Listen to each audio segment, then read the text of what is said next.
Bonjour à tous, c'est Jean-Luc Haut sur sa chaîne YouTube. Aujourd'hui, nous allons parler de la guerre froide d'Assaut Airbus qui vire au conflit financier, le divorce qui secoue l'Europe de la défense. Alors, aujourd'hui, nous allons essayer d'analyser l'une des plus importantes crises industrielles et stratégiques de l'histoire récente de l'aéronautique européenne, une crise qui oppose deux géants, Dassault Aviation et Airbus.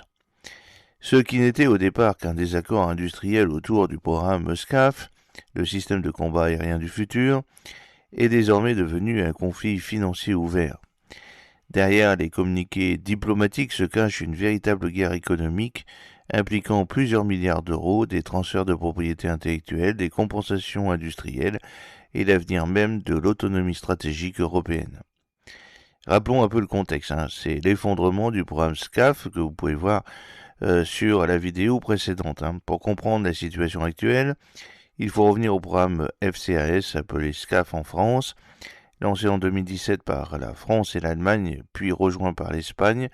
Ce programme devait développer un système de combat aérien de sixième génération évalué à près de 100 milliards d'euros et il reposait sur plusieurs piliers, le NGF, le New Generation Fighter, les Remote Carriers, drones d'accompagnement, le clone combat, les capteurs multispectraux et les architectures de guerre en réseau. Mais dès les premières phases de développement, les divergences apparaissent. Dassault revendique la maîtrise d'œuvre du futur chasseur, considérant que l'entreprise dispose d'une expérience unique acquise sur les programmes Mirage et Rafale.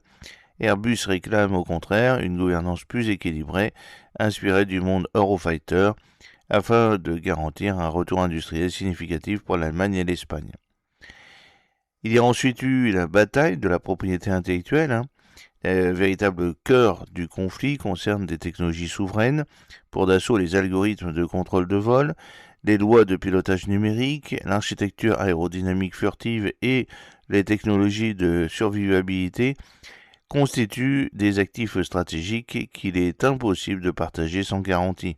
Éric Trappier a régulièrement affirmé qu'un avion de combat ne pouvait être conçu efficacement que sous une direction industrielle unique.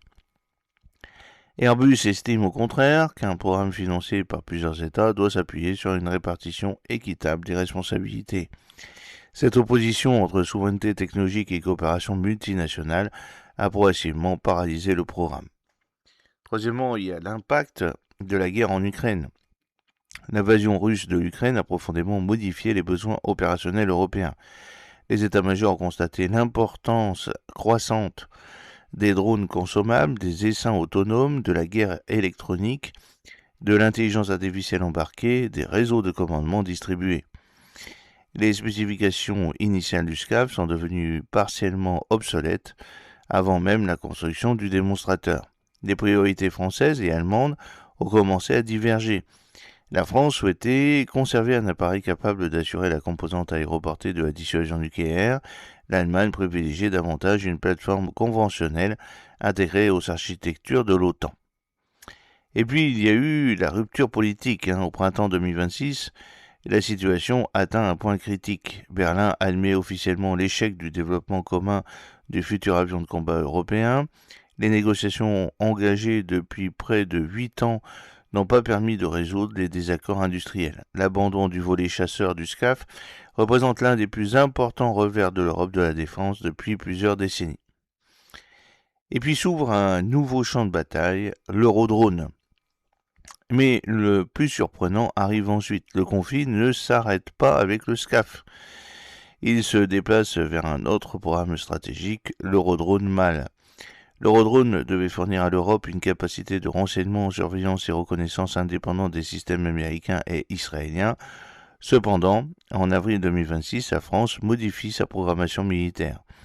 Paris décide de privilégier une nouvelle génération de drones tactiques souverains moins coûteux. Résultat, la France renonce à commander l'Eurodrone. C'est la naissance d'un conflit financier. Cette décision provoque un séisme industriel. Le modèle économique de l'Eurodrone repose sur le principe du retour géographique. Chaque pays reçoit une charge industrielle proportionnelle à ses commandes. Lorsque la France réduit son engagement, Dassault voit mécaniquement diminuer sa part de travail. L'avionneur français réclame alors une compensation financière à Airbus afin de couvrir les pertes induites par cette réorganisation industrielle. Nous ne sommes plus dans un simple débat technologique, nous sommes désormais dans un affrontement juridique, contractuel et financier. Il s'agit donc d'une guerre économique européenne. Cette affaire illustre parfaitement les limites des grands programmes multinationaux. Les industriels doivent simultanément gérer les intérêts nationaux, les contraintes budgétaires, les transferts technologiques, les règles de concurrence, les exigences militaires. Lorsqu'un seul acteur modifie sa stratégie, l'ensemble de l'édifice devient instable. Le cas Eurodrone démontre à quel point les chaînes de valeur de défense européennes sont devenues interdépendantes. Alors, quel risque pour Airbus ? Pour Airbus, l'impact financier immédiat demeure limité, selon plusieurs analystes. Les estimations évoquent quelques centaines de millions d'euros au maximum, soit une fraction relativement faible des revenus du groupe. Cependant, le risque principal est ailleurs. L'érosion de la confiance entre partenaires pourrait compliquer tous les futurs programmes de défense européens. Quel risque pour Dassault ? Pour Dassault, l'enjeu est encore plus stratégique. L'entreprise dispose aujourd'hui d'un carnet de commandes Rafale exceptionnel et d'une situation financière solide. Mais le développement d'un véritable avion de 6e génération nécessitera plusieurs dizaines de milliards d'euros d'investissement. Sans partenaire majeur, le financement d'un successeur du Rafale pourrait devenir extrêmement complexe. L'Allemagne regarde désormais ailleurs. Face à l'impasse, plusieurs scénarios émergent. Berlin pourrait renforcer son parc de F-35 américains, puisque désormais, les cellules de F-35 sont fabriquées par Rheinmetall en Allemagne, les ailes en Italie, et le tout est monté en Italie avec les moteurs et l'électronique américaine. Il pourrait aussi rejoindre le programme GCAP mené par le Royaume-Uni, l'Italie et le Japon, développer une solution nationale autour d'Airbus et éventuellement de Saab. Ces options témoignent d'une fragmentation croissante de l'industrie européenne de défense. Pour conclure, je pourrais dire que le conflit financier entre Dassault et Airbus n'est pas seulement une querelle entre industriels. Il révèle les faiblesses structurelles de la coopération européenne dans les programmes de haute technologie militaire après l'échec du SCAF et les tensions autour de l'Eurodrone. L'Europe se retrouve confrontée à une question fondamentale. Peut-elle encore construire seule ses futurs systèmes de combat sans dépendre des États-Unis ? Entre souveraineté technologique, rivalité industrielle et contraintes budgétaires, la réponse déterminera probablement l'avenir de l'industrie aéronautique militaire européenne pour les 50 prochaines années. Une chose est certaine, la guerre froide entre Dassault et Airbus est désormais devenue une véritable guerre financière et ses conséquences pourraient redessiner durablement l'équilibre stratégique du continent européen.